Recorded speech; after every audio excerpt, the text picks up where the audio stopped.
¿Qué tal, Gerardo, Luis, Jorge, Neima? ¿Qué tal? Bueno, pues ya estuvimos juntos en un módulo hablando sobre eh, aspectos filosóficos del pensamiento crítico y el día de hoy nos corresponde hablar acerca de política y pensamiento crítico. Entonces, yo les voy a traer aquí una propuesta de reflexión, a ver cómo la ven, a ver qué opinan. Déjenme empezar a compartir mi presentación. Denme un momentito, un minuto más para abrir la presentación.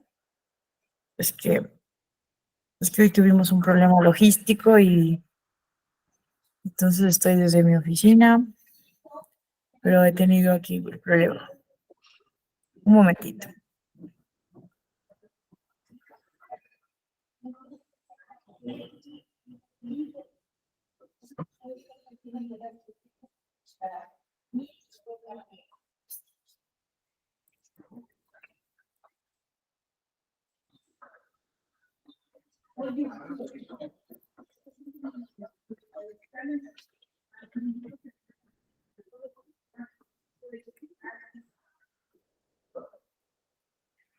Listo, ya está. Permítanme compartir la pantalla.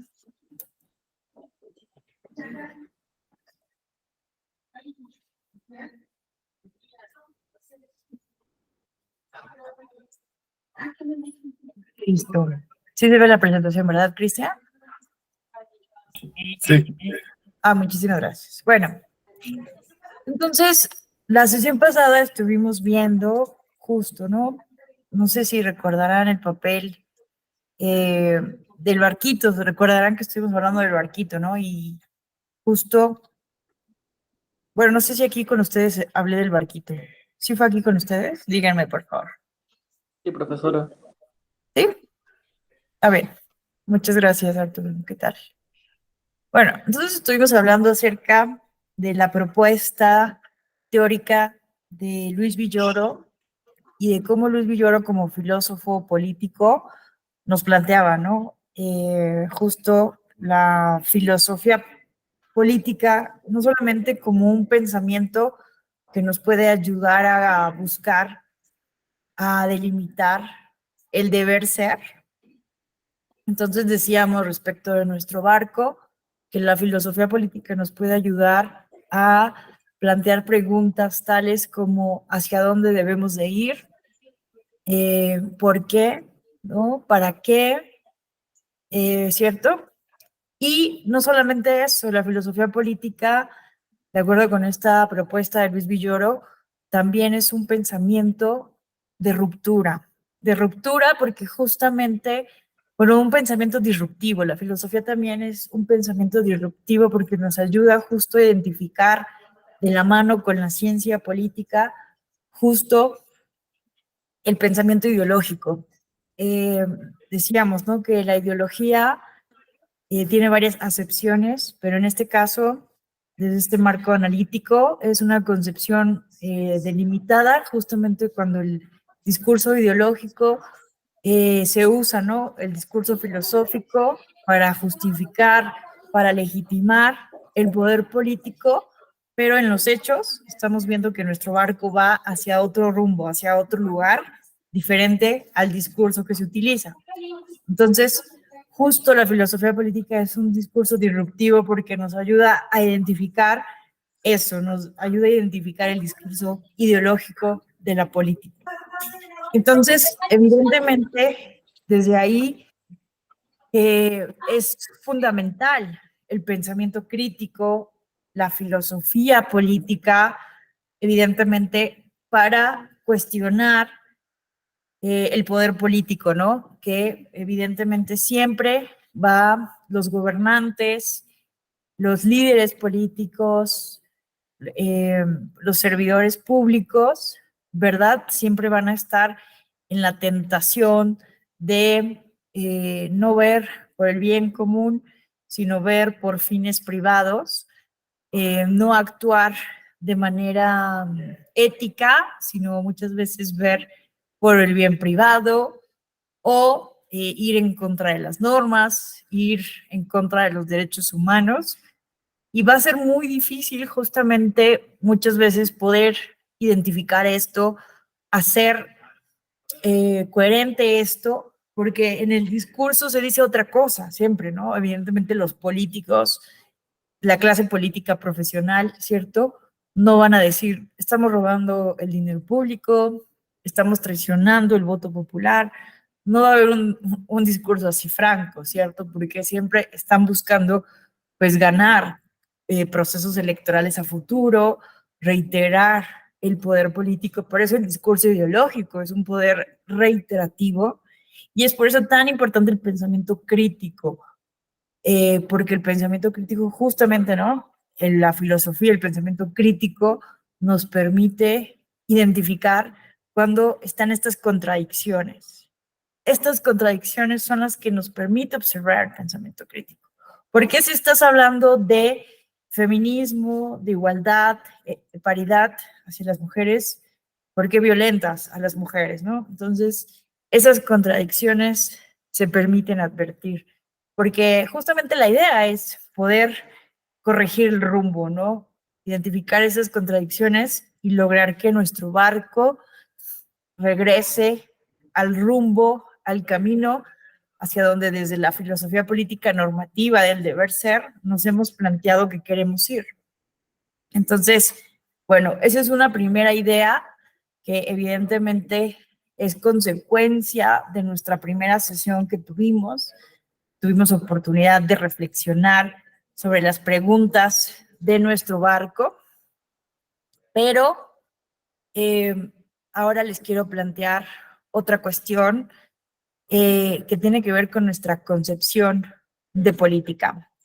Porque vean ustedes, generalmente, generalmente existen, más bien existen dos visiones de política, ¿no? Entonces, es necesario por eso aterrizar qué es. Ya ustedes han estado viendo en diferentes módulos con el profesorado de esta Escuela Judicial Electoral qué es el pensamiento crítico desde diferentes perspectivas, pero la idea hoy es aterrizar qué es la política, ¿no? Cuestionarnos qué es la política. Y miren, a mí me gusta mucho esta cita de Maurice Duverger, de este libro que es muy bueno, se llama Introducción a la Política, y me voy a permitir leerlo textualmente. Desde que los hombres reflexionan sobre la política, han oscilado entre dos interpretaciones diametralmente opuestas. Para unos, la política es esencialmente una lucha, una contienda que permite asegurar a los individuos y a los grupos que detentan el poder su dominación sobre la sociedad, al mismo tiempo que la adquisición de las ventajas que se desprenden de ello.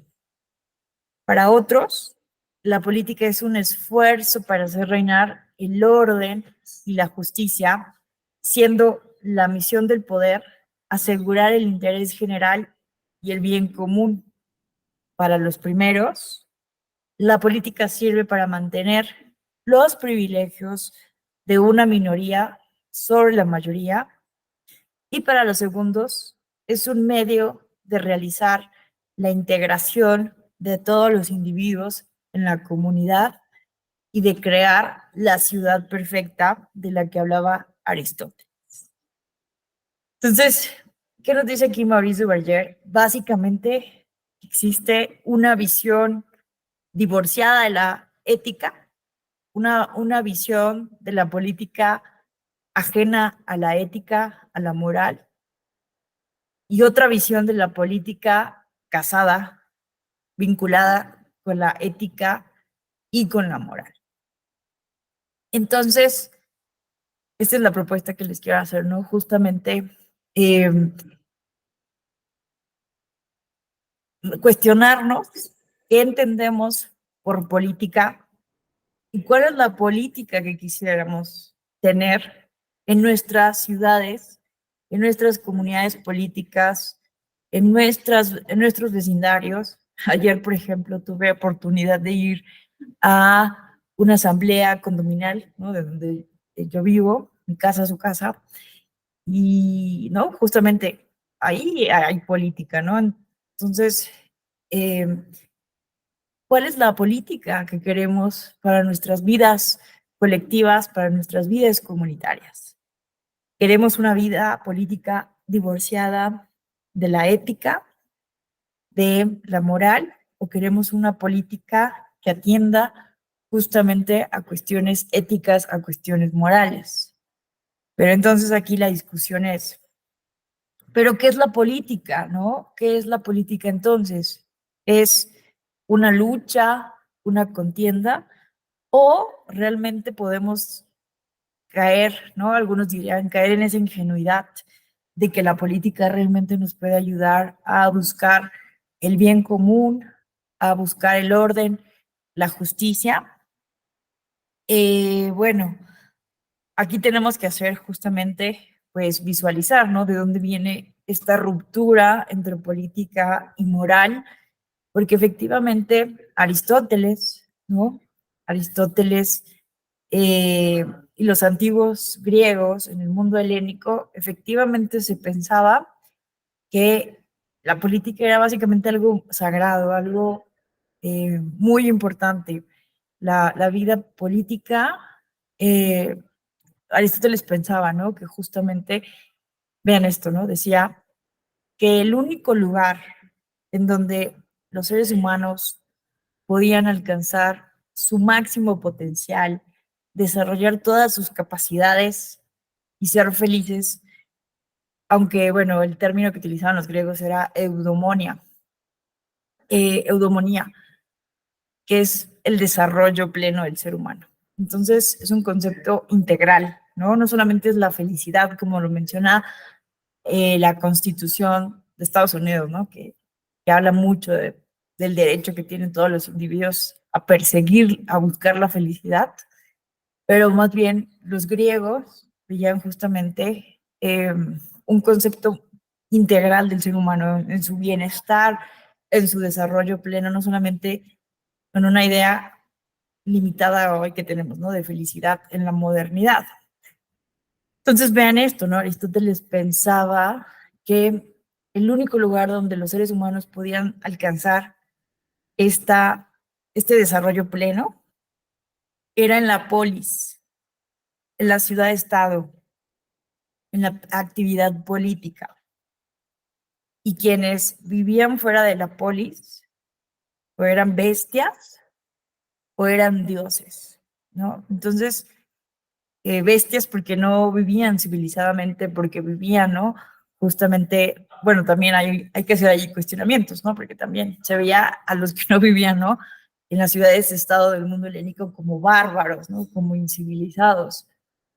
Pero era un poco la idea esta, ¿no? Que quienes no pueden arreglar su vida comunitaria con política, es decir, con diálogo, con negociación, con acuerdos, y recurren al uso de la violencia, de la imposición, entonces viven como bestias, o los dioses, ¿no? Que los dioses no necesitan acuerdos, no necesitan leyes, no necesitan Estado.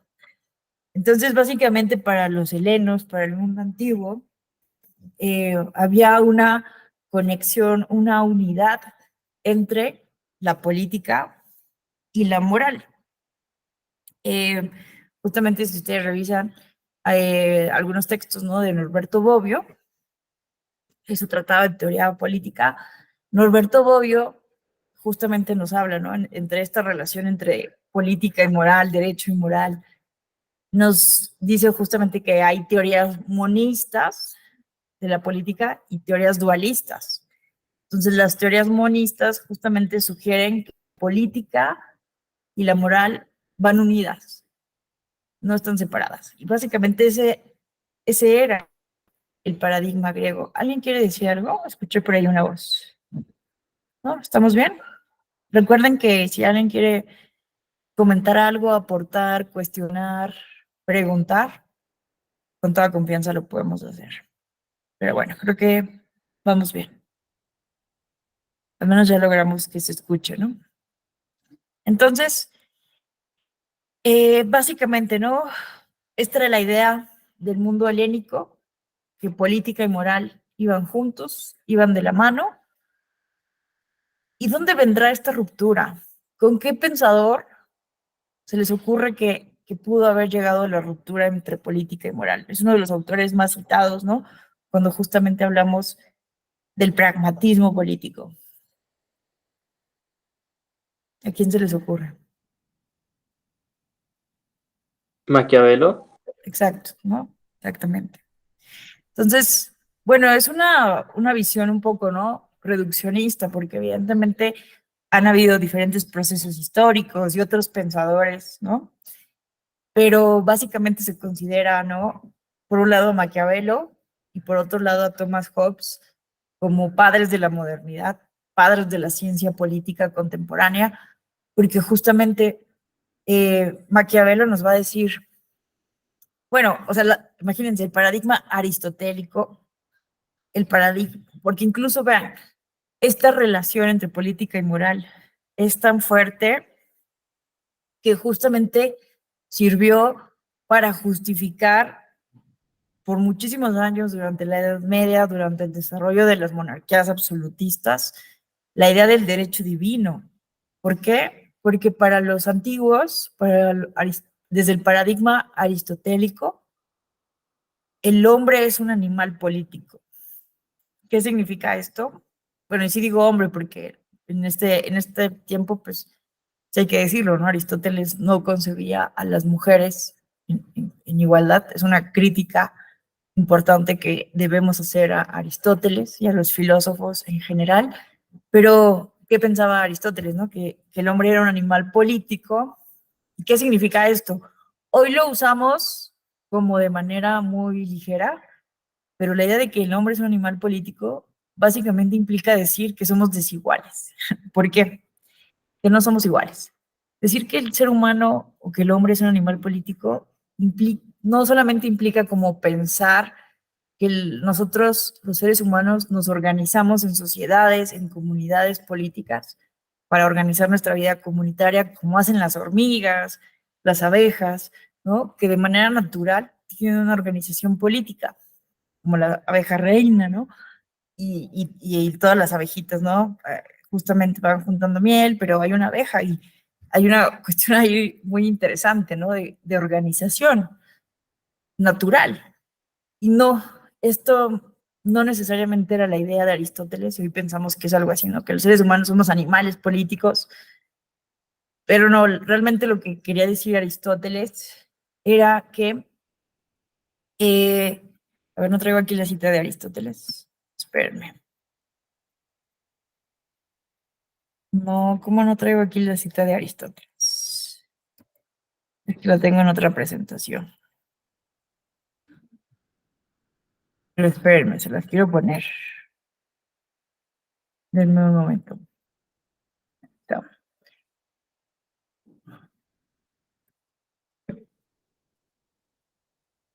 Miren, la idea del animal político. Entonces, no sé si quién me puede ayudar a leer esta cita para que no sea solo yo y mi voz. Cualquiera que me ayude a leer la cita.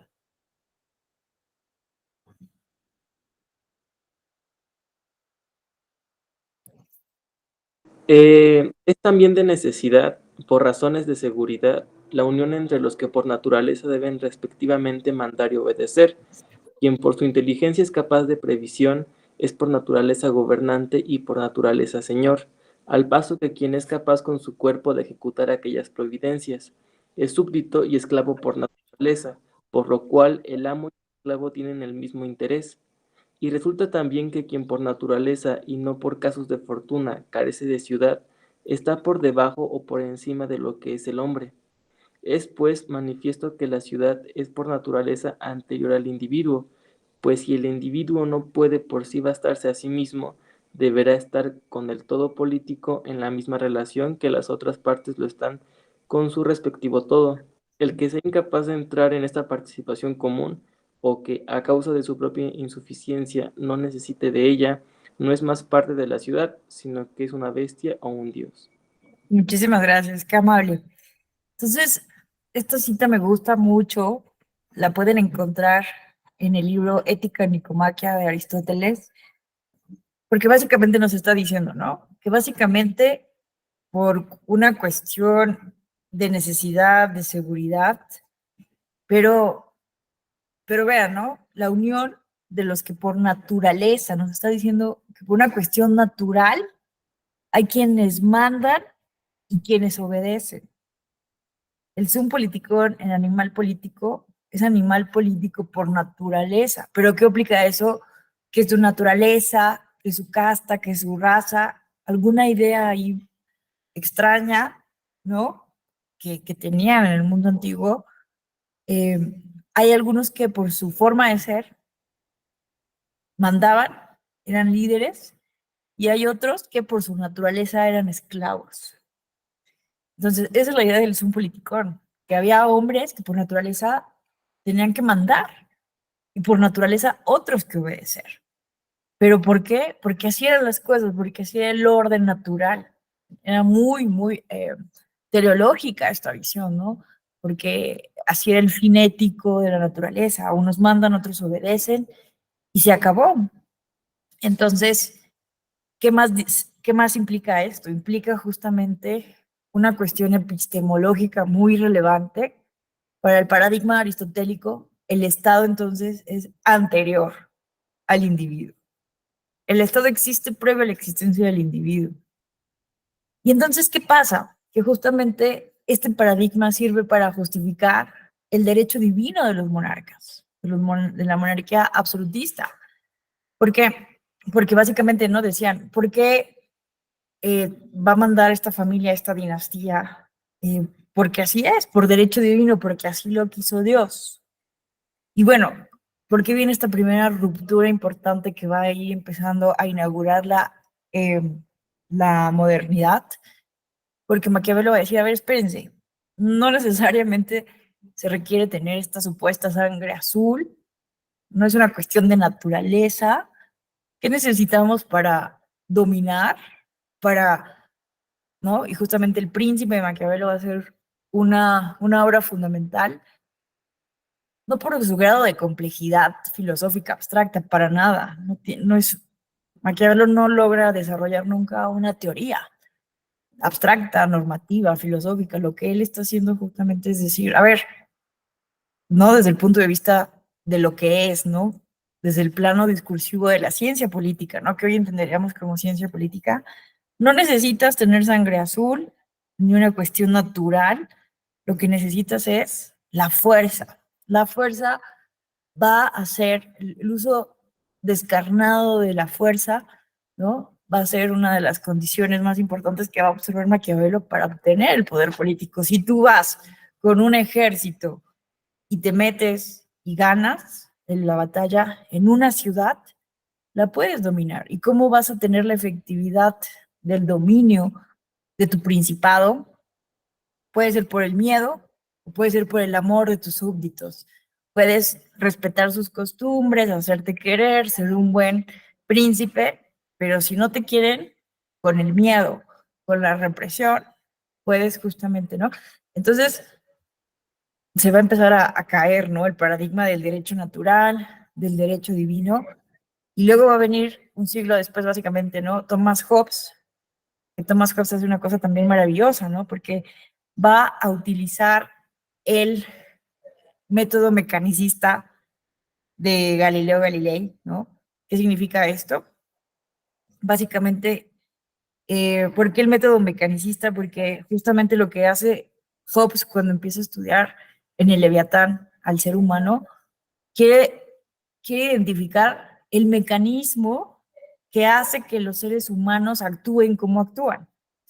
Así como un reloj, para saber cómo es que el reloj avanza solito, uno puede ver su mecanismo y ver la manera en cómo se activa y se mueve ese reloj. Entonces, estas ideas son básicas del Leviatán: movimiento, mecanismo. Lo que hace Leviatán, lo que hace Hobbes en el Leviatán justamente es con un método inductivo, porque también se está analizando a sí mismo Thomas Hobbes, un método mecanicista, va a separar al ser humano en partes y va a empezar a hablar de sus emociones, de sus pasiones, y va a imaginar un estado hipotético de naturaleza en donde los seres humanos viven sin leyes, sin estado, y justamente se dan cuenta, ¿no? Hace una pregunta relevante.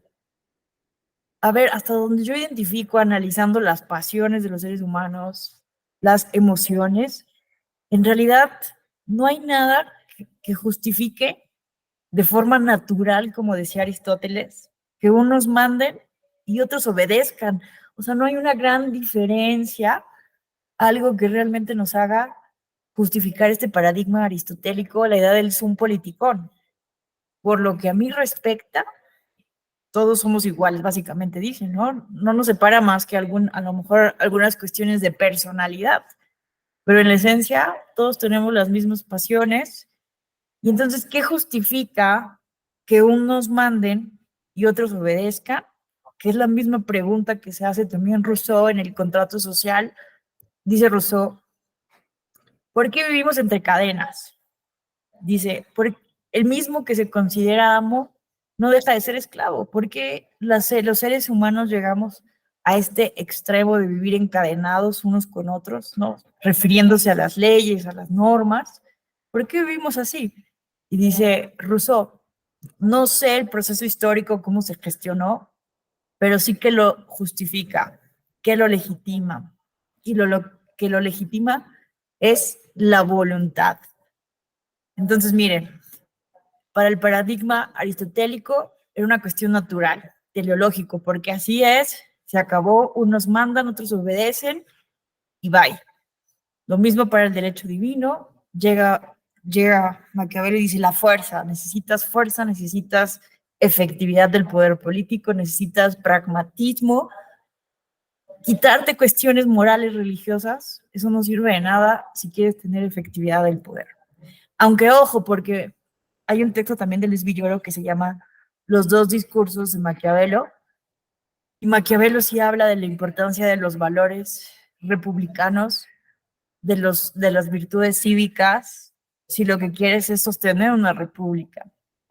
Para Maquiavelo solo había dos formas de Estado, principado o república. El principado se puede sostener, ¿no? Con miedo, con amor de los súbditos, y la república se puede sostener con virtudes cívicas. O sea, ven qué relevante, ¿no? Por eso se considera Maquiavelo como un autor republicanista, porque va a resaltar la importancia de la ética, de la cultura cívica. Es muy interesante. Pero son dos discursos diferentes, ¿no? Pero depende de qué quieres, ¿no? Y por eso también preguntaba al inicio de la clase, ¿qué queremos? ¿Queremos esa política rapaz? ¿Queremos un principado donde todos los demás somos súbditos? ¿O queremos una república donde podamos justamente eh, opinar sobre las normas que nos están sujetando? Entonces, llegamos con Maquiavelo, el uso de la fuerza, y luego llegan los contractualistas. Llega Thomas Hobbes, llega John Locke, llega Rousseau, y dicen, a ver, espérense. Lo único que puede legitimar, fundamentar que unos gobiernen y otros obedezcan, es porque así lo queremos, por la voluntad. Entonces, nos dice Wolfgang Kersting, que la filosofía política de la modernidad es una filosofía política legitimadora, porque a partir de ahí justamente se legitima la existencia del Estado a partir de un contrato, de un acuerdo de la voluntad. Entonces, si para los antiguos el Estado es anterior al individuo, para los modernos el Estado es posterior al individuo. Si para los antiguos el Estado es natural, para los modernos el Estado es artificial, es un artificio. Lo dice Hobbes muy interesante, dice, el Estado es algo que los seres humanos es un artificio donde estamos buscando imitar el arte natural de Dios. Los seres humanos tratamos de imitar ese arte de la naturaleza en nuestra vida social, pero al final de cuentas es un constructo social, es una convención. Y bueno, este justnaturalismo va a ser fundamental justamente para empezar a delimitar cuáles, como por ejemplo, pues sí, los límites del Estado frente a los individuos, ¿no? Justamente John Locke en el segundo tratado sobre el gobierno civil nos va a decir que el Estado se legitima, además, no por una cuestión de voluntad, pero ¿cuál es su finalidad? Para garantizar los derechos a la vida, a la propiedad y a la libertad, ¿no? A la vida, a la propiedad privada y a la libertad, ¿no? Son básicamente estos primeros derechos naturalistas, lo que se ha conocido como la primera, ¿no?, generación de derechos humanos que se sustentan justamente en este tipo de planteamientos filosóficos, naturalistas. Pero bueno, aquí lo que quiero que veamos entonces es cómo se da en la modernidad una ruptura, ¿no? Una ruptura entre política y moral y que, pues bueno, justamente nos hace tener estas dos visiones de lo que es la política, como se los mostraba en esta primera cita de Maurice Duverger, ¿no? Entonces existe todavía una visión en donde no se divorcia completamente la visión aristotélica del mundo antiguo y una visión muy maquiavélica, ¿no? Donde justamente la política es eso que nos decía Duverger, una lucha, una contienda, eh, un, una práctica donde justamente se van a buscar la imposición de diferentes intereses. Pero bueno, entonces, realmente eso es la política. Aquí yo les recomiendo muchísimo.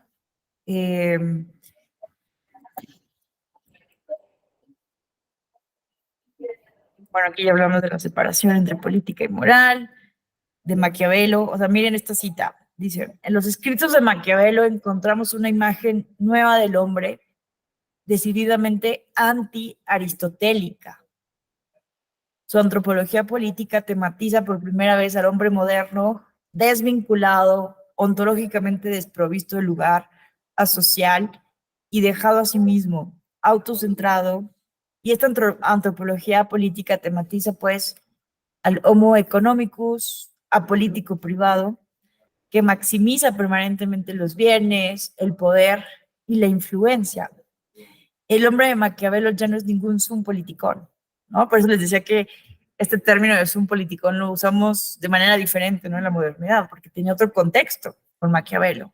Entonces, el hombre de Maquiavelo ya no es ningún animal político, sino un individualista radical cuya desmedida apetencia lo convierte en un factor de riesgo constante del orden y exige su domesticación mediante instituciones estatales represivas al estilo de Hobbes, ¿no? Porque Hobbes justamente identifica en ese estado hipotético de naturaleza que cuando los seres humanos viven sin normas, sin estado de derecho, son unas bestias, como diría Aristóteles, ¿no? Se comportan, pero hasta eso no decía Maquiavelo, perdón, Thomas Hobbes, que necesariamente el ser humano era malo, ¿no? Malo por naturaleza, porque así se le ha interpretado muchas veces por los estudiosos de la filosofía política, sino que más bien, pues el ser humano tiene este contraste, porque también, si ustedes revisan el Leviatán, Thomas Hobbes también habla de cuestiones positivas, de las pasiones positivas, la bondad, la magnanimidad, la fraternidad, o sea, también habla de cuestiones positivas, Thomas Hobbes, de la naturaleza humana. Sin embargo, evidentemente en un estado de naturaleza, pues no hay nada que garantice que justamente estas pasiones negativas del ser humano vayan en contra, ¿no?, de la tranquilidad, de la pasividad, ¿no?, de una vida comunitaria con Estado y con normas. Entonces me encanta porque Thomas Hobbes dice, entonces, ¿qué es lo que hace que el ser humano llegue a ser un contrato, un pacto social? ¿En qué momento sale de ese estado de naturaleza para hacer un pacto y crear el Estado? Esto es un contractualismo racionalista hipotético, ¿no? Porque el contractualismo de Rousseau es más antropológico. Rousseau como que imagina realmente en una antropología cómo pasó realmente ese cambio sobre el origen de la desigualdad de los seres humanos. Rousseau hace como ese ejercicio más antropológico, pensando en la realidad cómo pasó. Pero lo que hace Thomas Hobbes, y él sí hace una, una teoría, una filosofía que va a ser la piedra angular del Estado moderno y del Estado contemporáneo. Él sí hace toda una teoría en donde justamente pues va a decir, ¿no? ¿Por qué los seres humanos llegamos a ser un estado de manera hipotética, de manera racional? Y es porque, me encanta, porque siempre pensamos que estrictamente dice Hobbes que solamente por una cuestión racional, por un cálculo frío, pero me encanta porque Hobbes dice en parte por las pasiones y en parte por las emociones. Perdón, en parte por la razón, en parte por las emociones. Porque si no viviera el ser humano en un estado, viviría, no recuerdo exactamente las palabras que uso, pero es así como viviría triste, torpe, su vida sería triste, pobre, embrutecida y breve. Así refiere Hobbes la vida sin estado.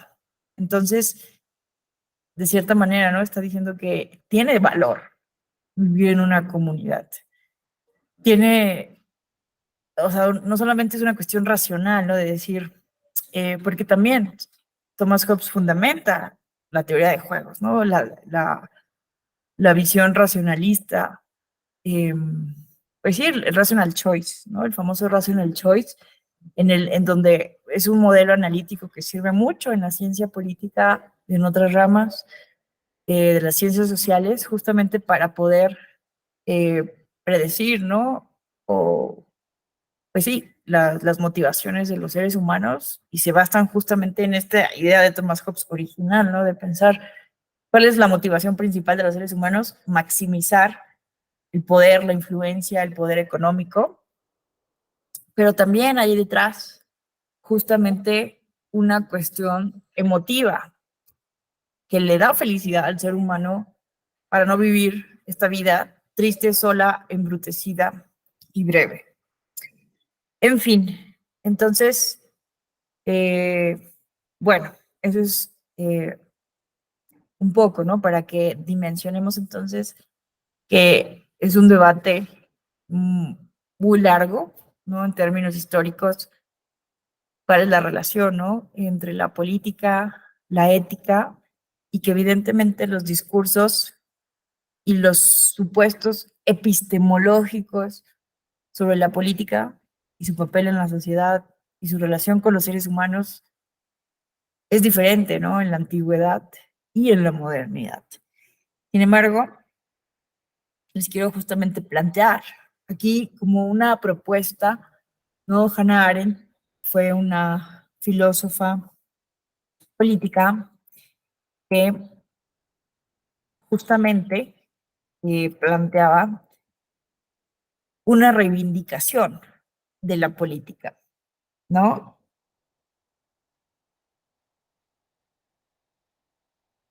Gerardo Marx, muy interesante la definición de república. Sí, es muy interesante. La verdad es que cuando yo estudiaba ciencia política en la UNAM, me encantó que tuve un profesor que nos hacía leer directamente estos libros, porque muchas veces, ¿no? Los profesores te dejan leer personas que han leído esos autores y que te hablan indirectamente, ¿no? Lo que conocemos como fuentes indirectas.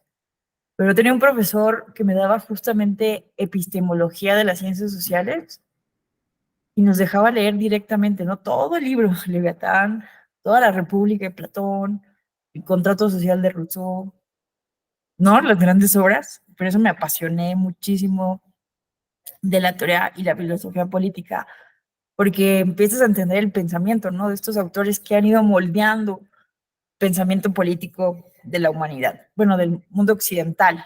Creo que también deberíamos estudiar más, por ejemplo, no sé ustedes si han conocido algo, pero el pensamiento político chino.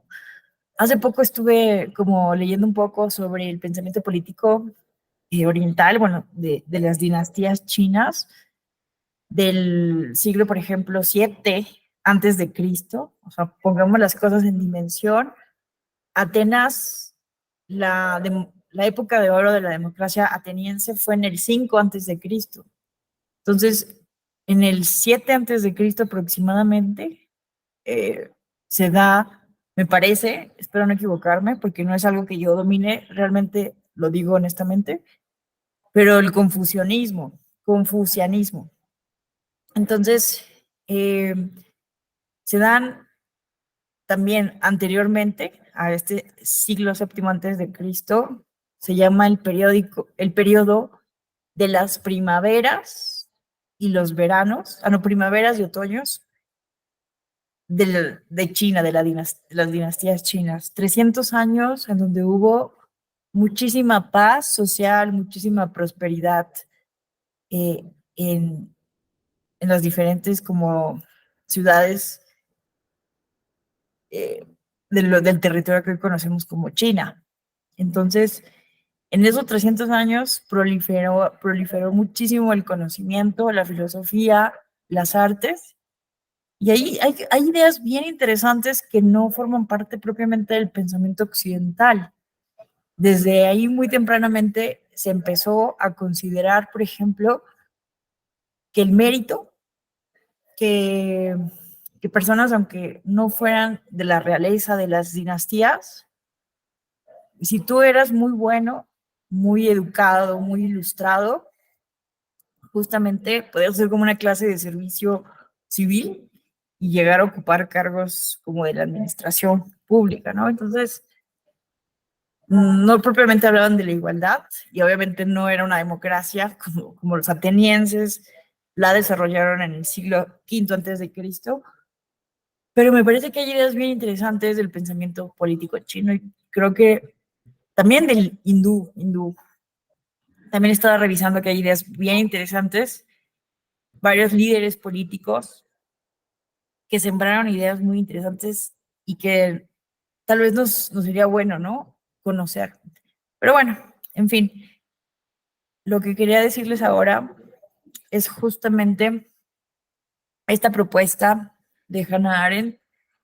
Hannah Arendt, no sé si ya hablé de ella la sesión pasada, pero era perdónenme, es que damos aquí muchas clases en la Escuela de Juicio Electoral y a veces no. Espero no repetir lo mismo, pero me parece importante hablar de Hannah Arendt y su propuesta de reivindicación de la política. Hannah Arendt fue una pensadora política que creo que sí les hablé a ustedes de ella, pero quiero recordar nada más su propuesta, lo que nos decía ella sobre el prejuicio en torno a la política. En la vida social vivimos con muchos prejuicios, ¿no? ¿Qué es el prejuicio? Es el primer conocimiento que tenemos de las cosas, ¿no? No sé ustedes cómo se enteraron de la Escuela Judicial Electoral, pero ese primer conocimiento que tuvieron es como tal un prejuicio, ¿no? Eh, Todos necesitamos del prejuicio porque de lo contrario sería muy difícil navegar en la complejidad de la vida social, ¿no? Nos ayuda el prejuicio a simplificar la vida social. No podemos nosotros conocerlo todo a profundidad. Por ejemplo, ¿no?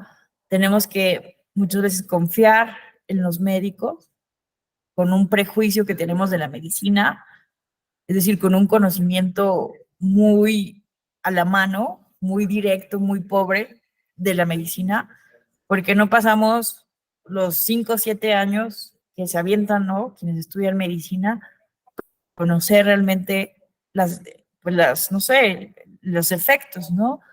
De los medicamentos en el cuerpo humano, etcétera. Entonces, necesitamos de esos prejuicios porque no podemos conocerlo todo para navegar, insisto, en esta complejidad de la realidad social. Sin embargo, hay prejuicios que no necesariamente son tan positivos, ¿no? Como los estereotipos de género, ¿no? Estos prejuicios sobre lo que deben hacer o ser las mujeres y lo que deben ser y hacer los hombres. Esos prejuicios se vuelven peligrosos porque muchas veces generan discriminación, violencia y violaciones a los derechos humanos, ¿no? Entonces, evidentemente hay prejuicios que no son tan positivos, y por eso hay que tener este pensamiento crítico, ¿no? Que por eso es este diplomado, identificar justo el pensamiento crítico.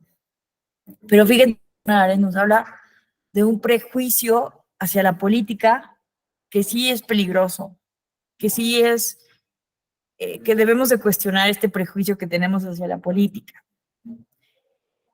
Es el prejuicio que tenemos en política. ¿Cuál es la primera idea que tenemos de la política? ¿Qué ideas consideran ustedes que tenemos como seres humanos acerca de la política?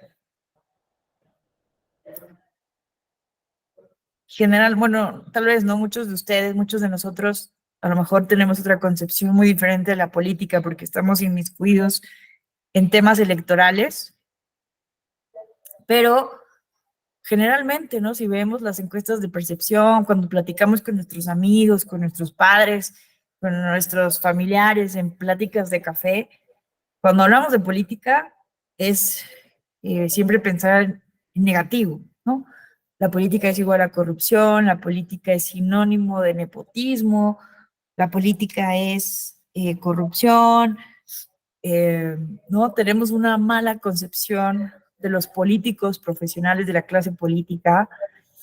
Pensamos, no decimos, bueno, es que para político no se necesita estudiar, mejor me hubiera hecho político. Hay como muchísimos eh, concepciones, ¿no? Preconcepciones, prejuicios. Creemos que todos los políticos son iguales, como esta imagen del legislador, del diputado que se va a dormir a San Lázaro, que no pone atención, que no lee las reformas. Y es un estereotipo, ¿no? De justamente qué es el político. Y vean a Hannah Arendt que justamente tuvo que salir exiliada de Alemania durante el nazismo. Primero llega a París, pero después es invadida París por los nazis y tiene que salir exiliada hacia Estados Unidos, ¿no? Como millones de personas que llegaron así como inmigrantes en el contexto de la Primera y la Segunda Guerra Mundial. Entonces ella vivió la persecución nazi, vivió en un campo de concentración y afortunadamente logró escapar. Y se los había dicho, me parece, ¿no? Y que justamente ella buscaba comprender. Ese era su propósito, su objetivo. Y entonces ella eh, decía justamente que el prejuicio sobre la política justamente nos ha llevado a pensar que las guerras mundiales, que el holocausto, que la creación de armas de destrucción masiva, que todas estas cuestiones eran culpa de la política. Generalmente pensamos así, ¿no? Cuando pensamos en la desigualdad, cuando pensamos en la pobreza, cuando vamos por la calle y vemos niños vendiendo dulces en las calles, cuando vemos estos contrastes tan grandes, ¿no? Una ciudad como la nuestra, donde vemos un Santa Fe en una misma imagen, ¿no? Eh, muy marginalizado y un Santa Fe muy lujoso en dos espacios, ¿no? Bueno, en un mismo espacio territorial, estos dos contrastes. Pensamos que todo esto es culpa de la política. Es que los políticos, ¿no? Siempre decimos eso. Es el prejuicio que tenemos. Y entonces, el prejuicio de la política consiste justamente, nos dice Arendt en su texto La promesa de la política, en que hemos pensado que liberándonos de la política vamos a solucionar las cosas. Entonces me parece que sí les decía la semana pasada, ¿no? Que en ese sentido hemos hecho un fetichismo en torno a la técnica, a la administración, a la ciencia. Hemos pensado justamente que con técnica, con administración, incluso pensamos que con robots o con inteligencia artificial podemos vivir mejor y prescindir de la política, porque vemos a la política como justamente la causante de todo esto. Pero ojo, porque es un prejuicio. Cuando estudiamos más a fondo qué es realmente la política, ella, Hannah Arendt, hace una revisión histórica de la política desde sus orígenes, tanto filosóficos como históricos. Cuando ella revisa realmente qué es la política justamente es todo lo contrario. La política es la única, contrario al prejuicio, que nos llevaría a resolver los problemas de nuestra sociedad, los problemas más urgentes, los problemas más apremiantes. ¿Por qué? Porque la política, ¿no? Que justamente, ¿cuál es la práctica? La política bien entendida, así escuchaba el otro día justo una política colombiana, decía, la política bien entendida no tiene que ver con lo que tenemos aquí en la cabeza de prejuicios, ¿no? Sino que la política bien entendida y cómo la desarrollaban, por ejemplo, en el mundo helénico, lo que entendían los griegos por política, por polis, era justamente que, los seres humanos, ¿no? Los ciudadanos, nos concentramos en el espacio de lo público. ¿Y qué es el espacio de lo público? El lugar donde podemos dejar afuera las diferencias de la vida privada, esas diferencias que tenemos todas y todos, ¿no? A lo mejor unos vivimos en ese Santa Fe marginalizado y otros en ese Santa Fe lujoso, lleno de edificios, rascacielos y plazas comerciales. Pero el espacio público, la política, es el único espacio donde justamente nos igualamos, en donde dejamos atrás esas diferencias para, ahora sí, en condiciones de igualdad, poder debatir, discutir, dialogar con mis iguales, cuál debe ser el futuro de nuestra comunidad política, cuál debe ser el camino, cuál debe ser, ¿no? Justamente el rumbo de nuestro barquito, hacia dónde queremos ir. Y la política es esa, vean cómo es desde una visión también más habermaniana de acción comunicante. La política entonces tiene que ver con esa capacidad de sentarnos a dialogar, a discutir y llegar a acuerdos, justamente para evitar que sea la imposición de la voluntad de uno o de unos cuantos la que tome las decisiones de nuestra comunidad política, que sea la imposición o la violencia la que al final del día se imponga. Entonces, la política justamente es ese diálogo, esa negociación, esa voluntad de ser persuadido, porque también eso es relevante, ¿no? Muchas veces hacemos debates o vemos órganos colegiados en donde supuestamente se está deliberando, pero vemos que muchas veces ya son decisiones que son tomadas previamente y que nada más se va a los debates o a esos lugares deliberativos a decir la postura y no hay una voluntad de ser persuadido. Entonces sí debe haber condiciones, evidentemente, para el espacio de lo político, porque de nada sirve, ¿no? Un debate donde yo ya tengo un prejuicio muy cargado, una disciplina partidista muy cargada y no estoy dispuesta a cambiar de opinión. Justamente ahí, este concepto me gusta muchísimo porque Hannah Arendt nos habla de un concepto que es la libertad, libertad política. Dice Arendt, el único lugar donde los seres humanos podemos ser libres es en el espacio de lo político. ¿Qué significa esto? Que justamente a partir de la argumentación, del debate, del diálogo, de la retórica, puedo ser libre de moverme, o sea, la idea de libertad tiene que ver con movimiento, de moverme de una idea a otra. Esa es la auténtica libertad política para Arendt. Poder cambiar de idea, poder moverme de un lado para el otro a partir de escuchar a mi interlocutor, a mi igual, que en un espacio de igualdad estamos debatiendo, estamos argumentando. Pero si no hay justamente la validación de mi interlocutor, si no veo a mi interlocutor como mi igual, si pienso que tengo completamente la razón y que solo lo que yo creo es válido, pues no hay política, no hay posibilidad para la política, y entonces lo que va a haber va a ser una pugna de fuerzas, una imposición, una lucha, ¿no? Entonces, Arendt nos va a decir que eso no es política. La política tiene que ver con esta voluntad de ser persuadidos, que gane el que argumente mejor. El mejor político es el que argumente mejor, el que convenza mejor, no el que manipule, no el que imponga. El mejor político es el que sepa dialogar, el que sepa encontrar valores en común, el que sepa justamente convencerme con argumentos, porque su idea del bien común es la mejor, pero que también esa persona esté con una voluntad, obviamente, de ser persuadido.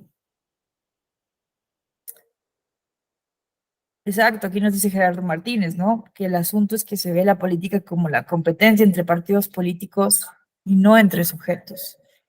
Y ese es otro tema, ¿no? Porque justamente los partidos políticos hoy en día, pues son los aglutinadores más importantes, ¿no? De las diferentes formas de ver el mundo político. Los partidos políticos aglutinan las preferencias, los valores de los diferentes ciudadanos. Y aquí hay muchos temas, ¿no? Porque qué bueno que tocaste el tema de los partidos, estimado Gerardo, porque vemos muchas veces, ¿no? Que lo que impide muchas veces justamente el ámbito de lo político, una democracia auténticamente deliberativa, pues es esta férrea disciplina partidista, ¿no? Que muchas veces no da espacio al diálogo porque ya tienen una línea muy cantada, obviamente desde las cúpulas partidistas, de los presidentes del partido, el presidente de la República, y evidentemente salirte de esa línea partidista, de esta militancia partidista, te llevaría a perder tu posición en el partido, tus privilegios, las prerrogativas, ¿no? Que se dan, por ejemplo, en las diferentes cámaras. Hay diferentes prerrogativas, privilegios que se van dando en los diferentes grupos parlamentarios. La disciplina justamente sirve, ¿no? Para eso, premiar y castigar a las y los legisladores que se quieren ir por otra línea o que se rebelan. Exacto. Entonces esto encaja, ¿no? Con esta primera definición de política. Pero justamente no es gratuito, ¿no? Que observando cómo funcionan los partidos políticos, en este momento se habla, ¿no? De una crisis de los partidos políticos. Se habla de que los partidos políticos son una encrucijada. Son tres los indicadores básicamente, ¿no? Que nos hablan de la crisis actual de los partidos políticos. El primero es una baja participación. Ya no confiamos, no creemos en términos generales en la democracia representativa, pero tampoco en los partidos políticos. Y hay una disminución de la participación, no solamente en México, que sobre todo vemos problemas para alcanzar una alta participación en elecciones intermedias legislativas, sino es un fenómeno que está ocurriendo también en Europa y en América Latina. Baja participación en procesos electorales. Hay un desencanto con lo público, con la política. Dos, este dato es también relevante. Si revisamos, ¿no?, los datos del Latinobarómetro, observamos que los partidos políticos se encuentran en el nivel más bajo de confianza. Son las instituciones de la democracia con menos confianza. Entonces, esto también tiene que ver con el tercer indicador que sustenta la llamada crisis de los partidos políticos. La Dirección Ejecutiva de Prerrogativas y Partidos Políticos nos daba cifras en 2021. Recordemos que el INE debe cada 3 años, ¿no?, revisar el padrón de los militantes para ver que sigan cumpliendo con el 0.26% que exige la ley. general de partidos políticos para seguir manteniendo el partido como partido político nacional, el registro como partido político nacional. Y el dato que nos dieron en 2021 es preocupante. El 70% de la militancia de los siete partidos políticos nacionales habían perdido en conjunto 70% de su militancia. 70% de los militantes de los 7 partidos políticos nacionales renunciaron a ser militantes. Entonces, entonces estamos en un momento, me parece, una encrucijada en donde justamente los partidos políticos necesitan realmente cambiar las dinámicas que están llevando a este desencanto de la ciudadanía con ellos como instituciones de la democracia. Necesitan modificar las prácticas en su interior, buscar ser más democráticos, escuchar a sus bases, porque de lo contrario van a seguir en este proceso de deterioramiento, ¿no? Aunque en la realidad vemos que el sistema de partidos realmente está fortalecido, goza de perfecta salud, porque evidentemente tenemos una gran cantidad de prerrogativas, de financiamiento público. Entonces, es como varias contradicciones que se observan ahí. Pero bueno, entonces es muy complejo, ¿no? Es muy complejo justamente eh, este contraste, ¿no? Entonces, entre estas dos visiones de política, como decía Max Weber, ¿no? Hay quienes viven de la política, quienes solamente viven de las prebendas, de las prerrogativas de la política, pero también hay quienes viven para la política. Entonces, pues bueno, básicamente esas son, llegamos al punto de inicio, ¿no? Las dos definiciones que todo el tiempo están luchando o que están conviviendo y que son diametralmente opuestas. Una política divorciada de la ética y una política que justamente busca regresar a este ideal de la política como una práctica que nos puede, la única práctica que realmente nos puede ayudar a lograr una vida comunitaria, pacífica, con respeto a los derechos humanos y en donde el ser humano, como decía Aristóteles, no puede alcanzar su máxima potencialidad y además un concepto integral de desarrollo humano. En fin, ¿qué opinan ustedes? ¿Cómo ven esto?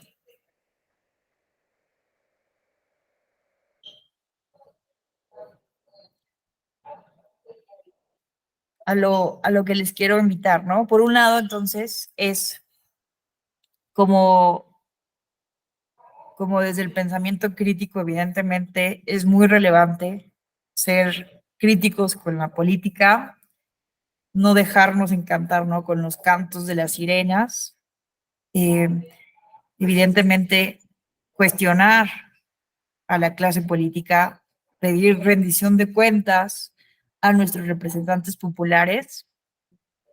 Eso es un ejercicio permanente, ¿no? De nuestra ciudadanía, de las ciudadanías contemporáneas. Ser ciudadanos implica eso, ¿verdad?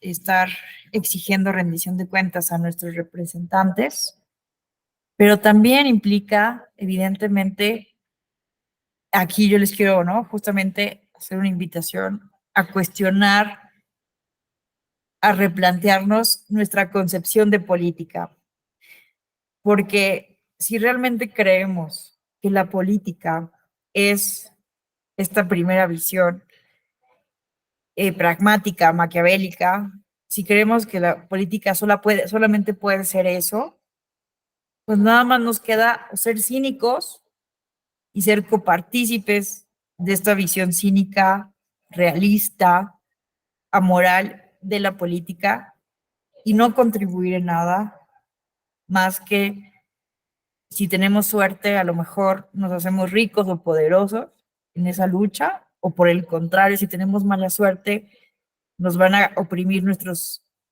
eh, amigos, nuestros enemigos. Es básicamente también, ¿no? Esta visión de Carl Schmitt de ver a la política en este eje de amigo, y enemigo.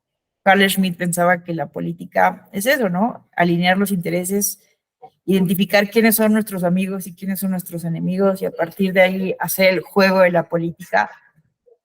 O no nos conformamos con esta visión cínica, con esta visión realista de la política y pensamos que sí existe un horizonte filosófico, normativo, ético por ahí y trabajamos justamente por esta otra visión de la política, aristotélica, republicanista, antiana, ¿no? Arentiana, en donde la política necesitamos reivindicarla. Hemos dejado históricamente tal vez, ¿no? Que sean unos cuantos los que vivan de la política, pero justamente si no participamos, si no nos volvemos partícipes de los asuntos políticos, pues no va a haber oportunidad del espacio, de un auténtico espacio público, de una auténtica pluralidad política en donde diferentes visiones estén presentes en el campo de lo político. Entonces, me parece que parte del pensamiento crítico también es cuestionar nuestra propia visión de la política y, bueno, decidir, ¿no?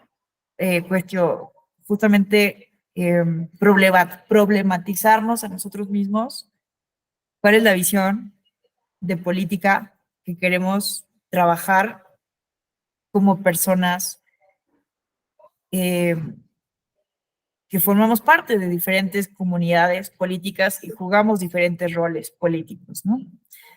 Estimado Gerardo, qué gusto volver a escucharte. Adelante.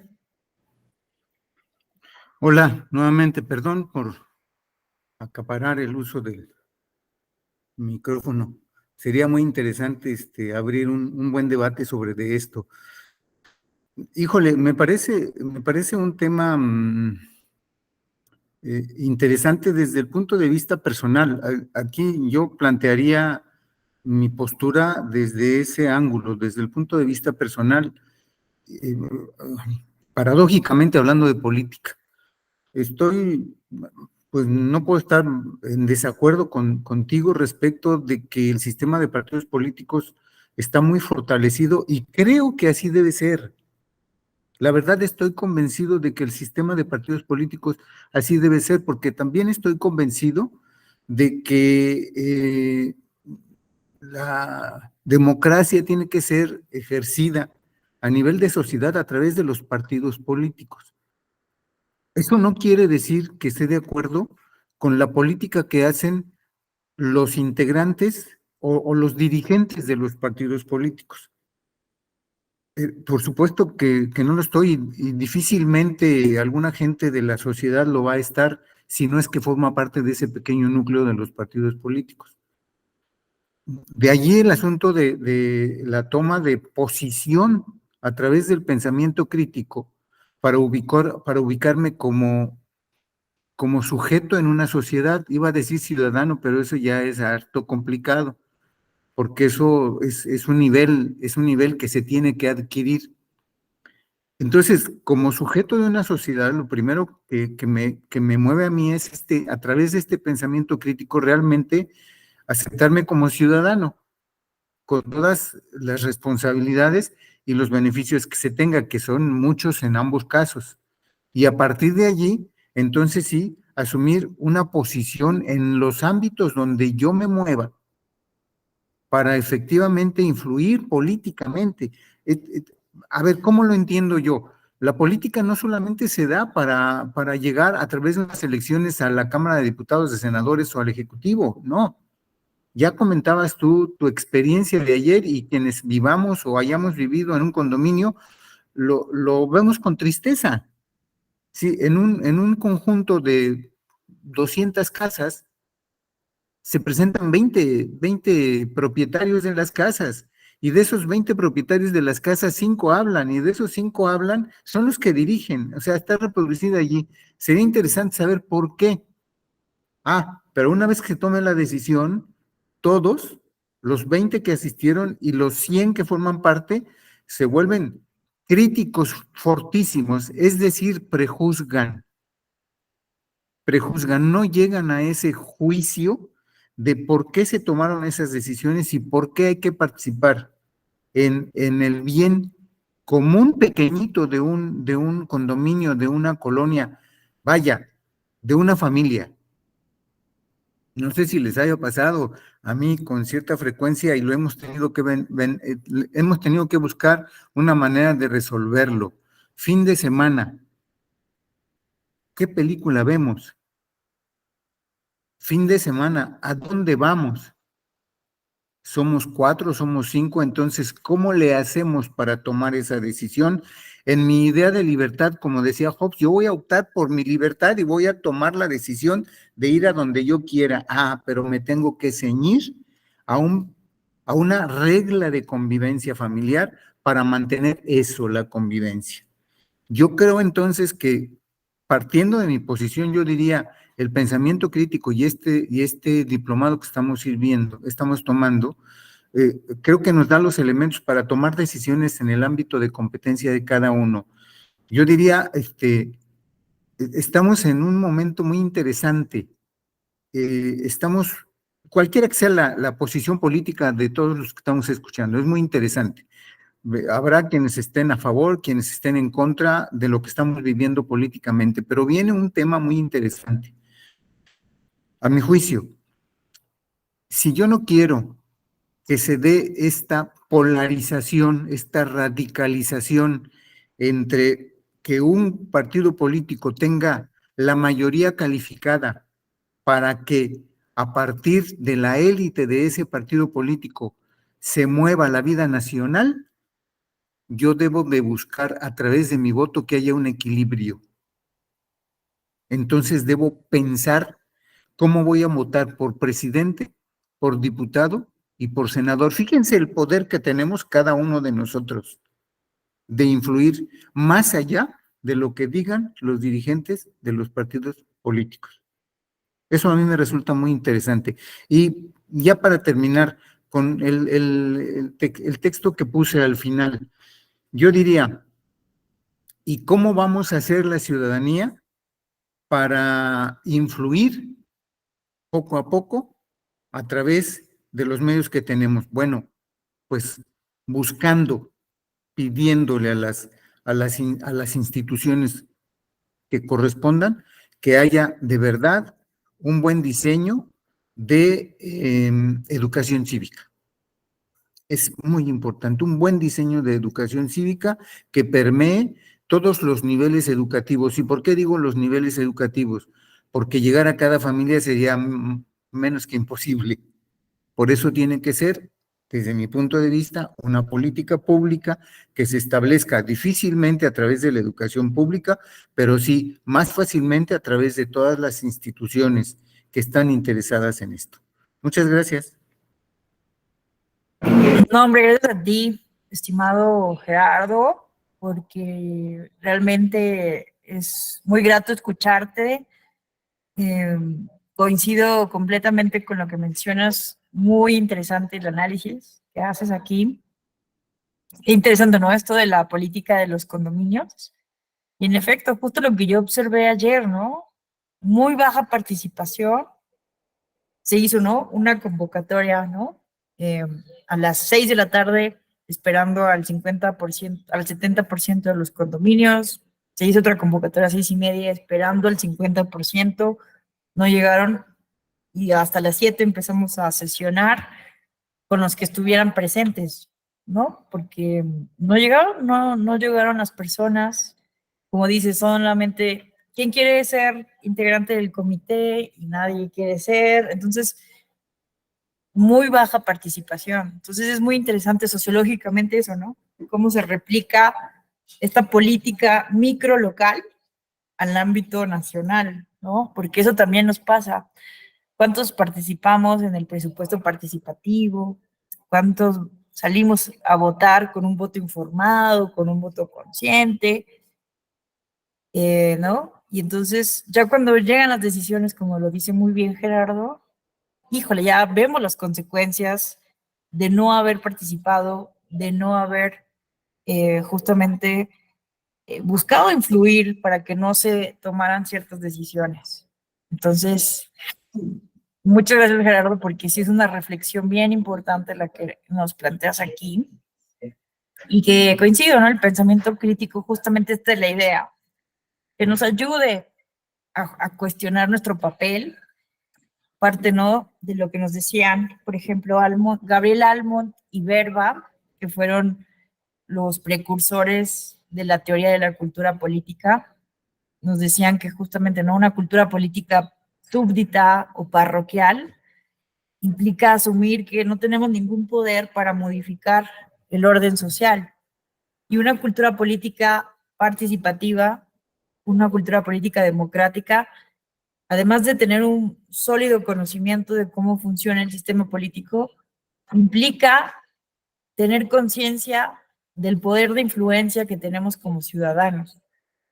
Entonces, pues sí es bien importante eso, construir política pública a nivel nacional para hacer esta conciencia, ¿no? Para fomentar esta conciencia del poder que tenemos como ciudadanía.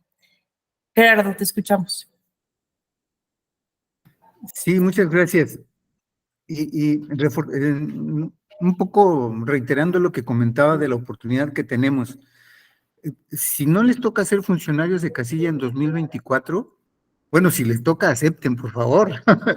Exacto. Si les toca, acepten. Si no les toca, sean observadores electorales. Esto es importante. Sean observadores electorales, vayan a los consejos distritales, vayan a los consejos locales, vayan a las casillas, vean cómo se dan las votaciones, más allá de cuando vamos a emitir nuestro voto. Elijan los lugares que se consideran más complicados para emitir el voto, para que pasemos del prejuicio al juicio y tengamos más elementos para participar y entonces sí para emitir puntos de vista, ¿verdad? Y opiniones y aportaciones. De verdad es que hay una oportunidad muy interesante. Yo platico con mi esposa y le digo, cuando vengan los candidatos o que organicen sus mítines, bueno, ojalá no me pase algo feo, pero yo levantaré la mano para decirle, qué propuestas concretas tiene para mi distrito. No que me venga a decir que va a resolver el problema de inseguridad en el país. No, eso no le toca al diputado. Solo no lo puede hacer, tiene que formar parte de un grupo parlamentario. Y si su grupo parlamentario no tiene dentro de su política eso, no lo va a impulsar.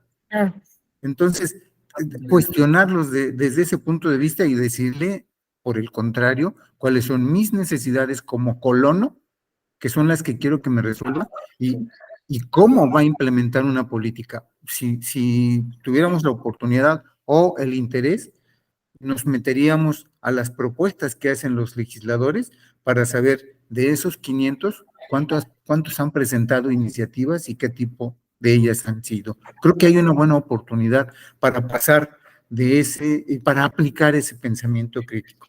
Muchas gracias.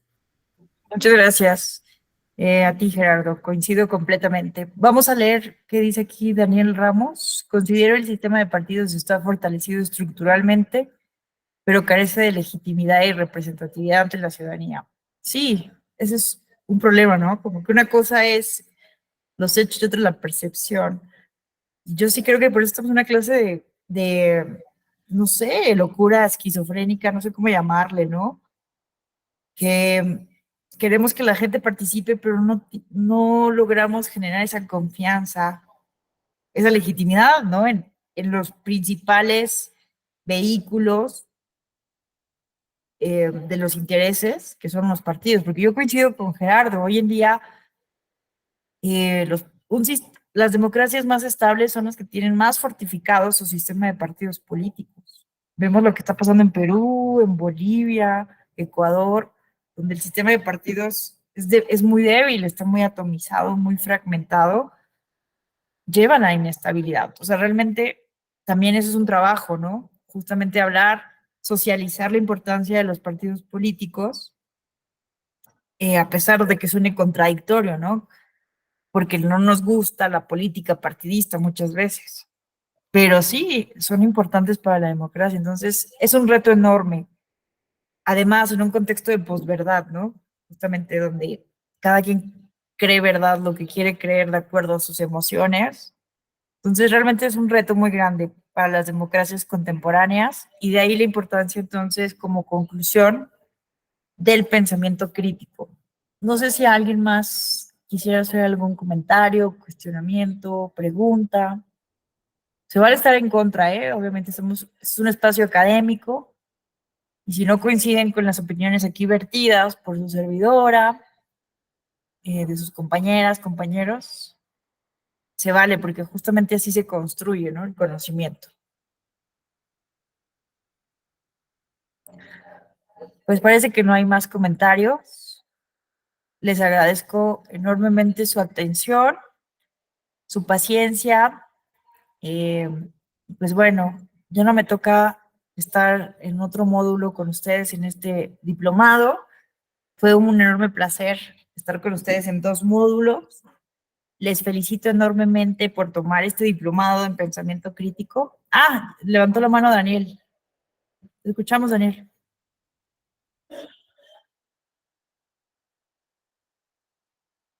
Tienes tu micrófono apagado.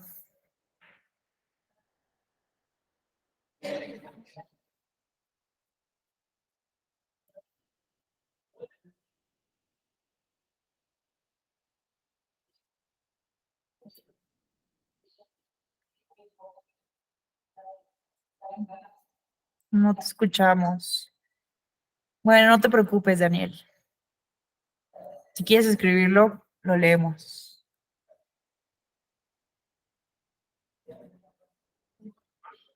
No te preocupes. Les agradezco enormemente. Me reitero a sus órdenes. Creo que ya les dejé mi correo electrónico, pero si no, se los vuelvo a dejar aquí. Marta.tellón, porque me llamo Marta Alejandra. Me gusta más que me digan Alejandra, pero pues a veces así son los correos institucionales.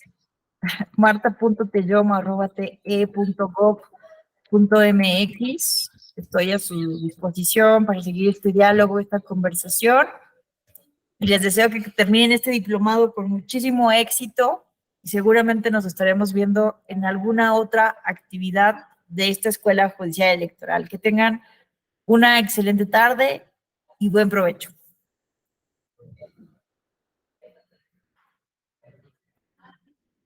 Hasta la próxima. Bye bye.